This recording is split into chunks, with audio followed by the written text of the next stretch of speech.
শুভেচ্ছা। বাঙালিয়ানার প্রদেশের সংবাদে স্বাগত। শুরুতে শুনে নিচ্ছি সংবাদ শিরোনাম। বিশ্ব মুক্ত গণমাধ্যম দিবস আজ। বিভিন্ন রাজনৈতিক মামলায় এখনো জেল খাটছেন অর্ধ শতাধিক সাংবাদিক। দায়িত্ব পালনের অপরাধে ফাঁসানো হয়েছে মানবতা বিরোধী মামলাতেও। সরকারি হাসপাতাল যেন ভোগান্তির আরেক নাম। দেশের অন্যতম ব্যস্ত সোহরাওয়ার্দী হাসপাতালের অব্যবস্থাপনা নিয়ে বাঙালিয়ানায় থাকছে 7 পর্বের এক বিশেষ প্রতিবেদন। আজ দেখবেন প্রতিবেদনটির তৃতীয় পর্ব। ন্যাটোতে ভাঙনের সুর। জার্মানি থেকে মার্কিন সেনা সরানোর ঘটনায় আরও স্পষ্ট সামরিক জোটটির ফাটল। এবার অন্যান্য সংবাদের সঙ্গে বিস্তারিত।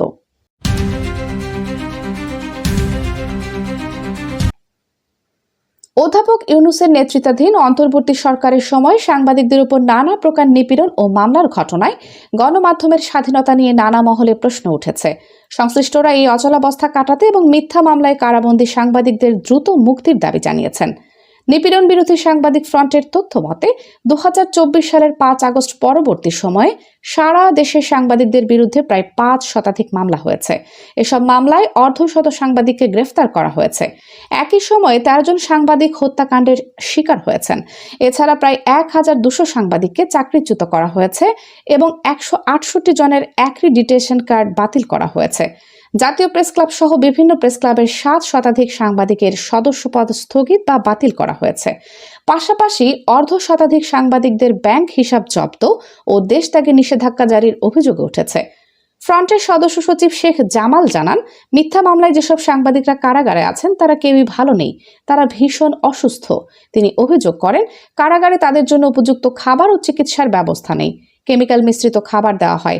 যারা কারাগার থেকে বের হচ্ছেন তাদের ব্লাড, ইউরিন, কিডনি, লিভারের সমস্যা দেখা দিচ্ছে। আমি নিজেও মিথ্যা মামলায় কারাবরণ করে এই ধরনের রোগের সম্মুখীন হয়েছি। যারা কারাগারে যায় তারা অসুস্থ হয়ে ফিরে আসছে। সাংবাদিক শ্যামল দত্ত, মোজাম্মেল হক বাবু ও ফারজানা রূপা সহ আরও অনেকেই শারীরিকভাবে অসুস্থ এবং তাদের জরুরি ভিত্তিতে উন্নত চিকিৎসা প্রয়োজন বলেও তিনি জানান। আন্তর্জাতিক অপরাধ ট্রাইব্যুনালে 32 জন জ্যেষ্ঠ সাংবাদিকের বিরুদ্ধে অভিযোগ তদন্তাধীন রয়েছে। রাষ্ট্রপক্ষের আপিল আবেদনের কারণে অনেক ক্ষেত্রে আদালত থেকে জামিন পেলেও তাদের কারামুক্তি দীর্ঘায়িত হচ্ছে। যদিও ইতোমধ্যে শওকত মাহমুদ, মঞ্জুরুল আলম পান্না, শেখ জামাল ও আনিস আলমগীর সহ কয়েকজন সাংবাদিক কারামুক্ত হয়েছেন।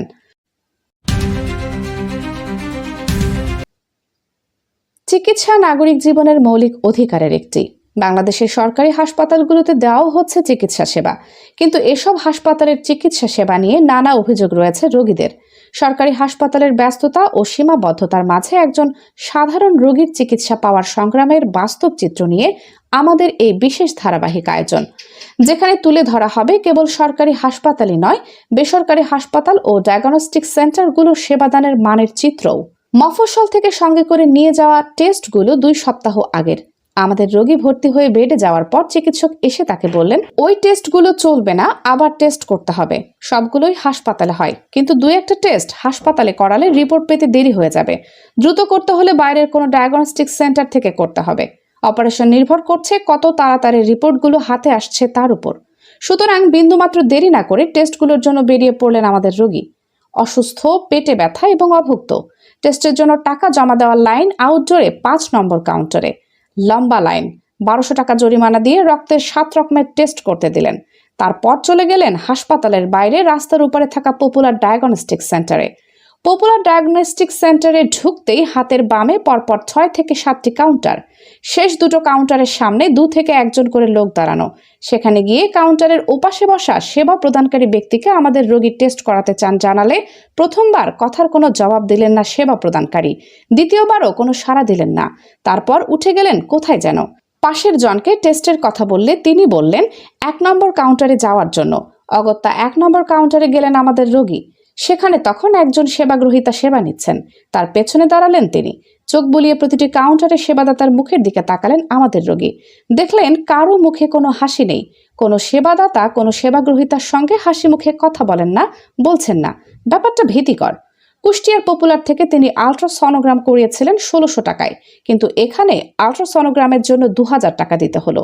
আর অ্যামাইলেজ লাইপেজের জন্য 1400 টাকা জমা দিলেন। তারপর চলে গেলেন তৃতীয় তলায়। আলট্রাসনোগ্রাফির কামরার সামনে সিরিয়াল তৈরি করা নারীর বয়স হয় সর্বোচ্চ 25। এই বয়সে মেয়েরা অন্তত হাসি খুশি হয়, কিন্তু এর মুখে কোনো হাসি নেই। তার সামনে গিয়ে দাঁড়াতেই খুব রূঢ়ভাবে বললেন, কি চাই? রোগী বললেন, আলট্রাসনোগ্রাম করাতে চাই। আগের কাগজপত্র আছে? আছে তো। কই সেগুলো? হাসপাতালে রেখে এসেছি। মনে হলো বেশ রেগে গেলেন মেয়েটি। ওগুলো সঙ্গে না এনে হাসপাতালে কেন রেখে এসেছেন? যান, নিয়ে আসুন। প্রস্রাবের চাপ না থাকলে আলট্রাসনোগ্রাম হবে না। তার কথা শুনে আতঙ্কিত হওয়ার দশা আমাদের রোগীর। ছোট ভাইকে সঙ্গে নিয়ে আবার তিনি নিচে নামলেন। তাকে সোহরাওয়ার্দীতে পাঠিয়ে দিলেন আগের কাগজ আনার জন্য। তারপর নিজে দোকান থেকে পানি কিনে পেট ভরাতে লাগলেন প্রস্রাবের চাপ বাড়ানোর জন্য। কারণ আবার ধমক খেতে চান না তিনি কারোর।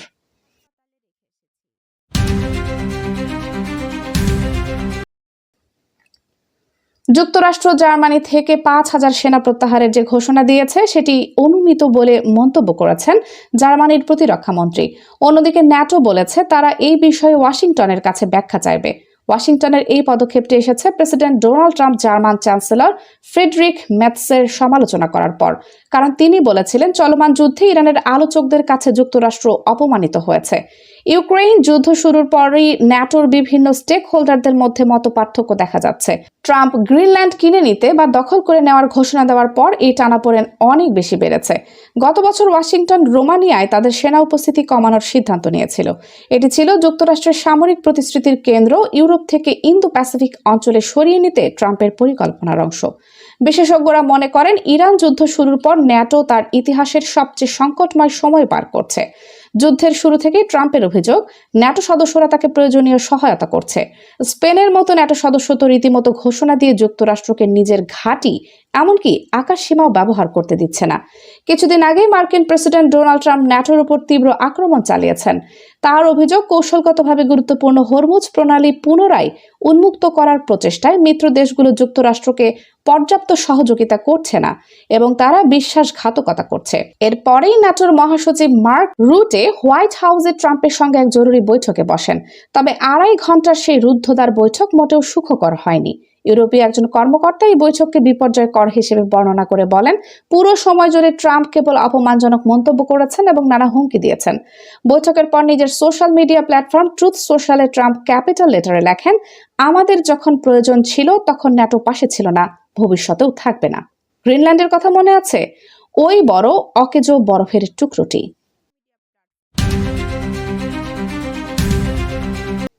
3রা মে শহীদ জননী জাহানারা ইমামের জন্মদিন।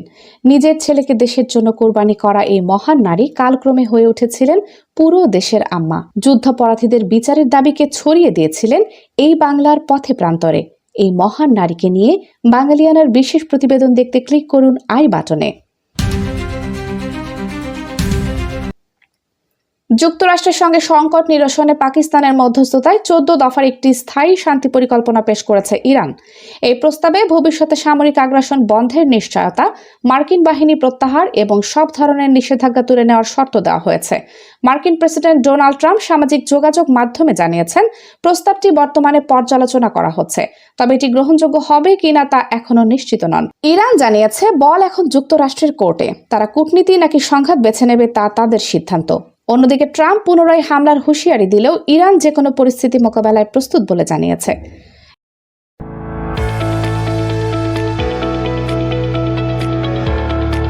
এবার শুনে নিচ্ছি বাঙালিয়ানার বাণিজ্য সংবাদ। সপ্তাহের প্রথম কার্যদিবস 3 মে দেশের প্রধান পুঁজিবাজার ঢাকা স্টক এক্সচেঞ্জে চকের মিশ্র প্রতিক্রিয়ার মধ্য দিয়ে লেনদেন শেষ হয়েছে। কমেছে 180টি কোম্পানির শেয়ারের দর, কমেছে গত দিনের তুলনায় টাকার অঙ্কে লেনদেনের পরিমাণ। এদিন ডিএসই এর প্রধান সূচক ডিএসইএক্স 21.48 পয়েন্ট কমেছে। বর্তমানে সূচকটি অবস্থান করছে 5,265 পয়েন্টে। এছাড়া ডিএসই এর অপর সূচক ডিএসইএস 2.45 পয়েন্ট কমে 1050 পয়েন্ট এবং ডিএস30 সূচক 1.88 পয়েন্ট বেড়ে 2018 পয়েন্টে অবস্থান করছে।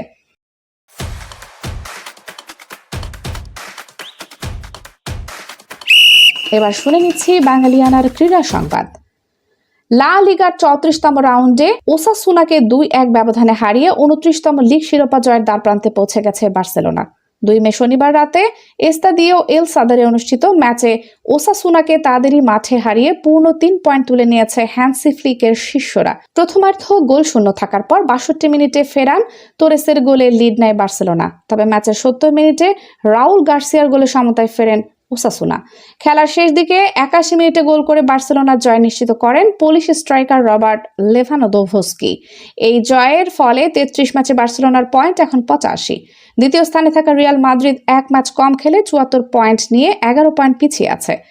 3 মে রাতে রিয়াল মাদ্রিদ যদি এসপানিওলের বিপক্ষে জয় পেতে ব্যর্থ হয়, অর্থাৎ ম্যাচটি ড্র হয় বা রিয়াল হেরে যায়, তবে আজই আনুষ্ঠানিকভাবে লা লিগা চ্যাম্পিয়ন ঘোষিত হবে বার্সেলোনা। বাঙালিয়ানার প্রদোষের সংবাদ শেষ হলো। ধন্যবাদ।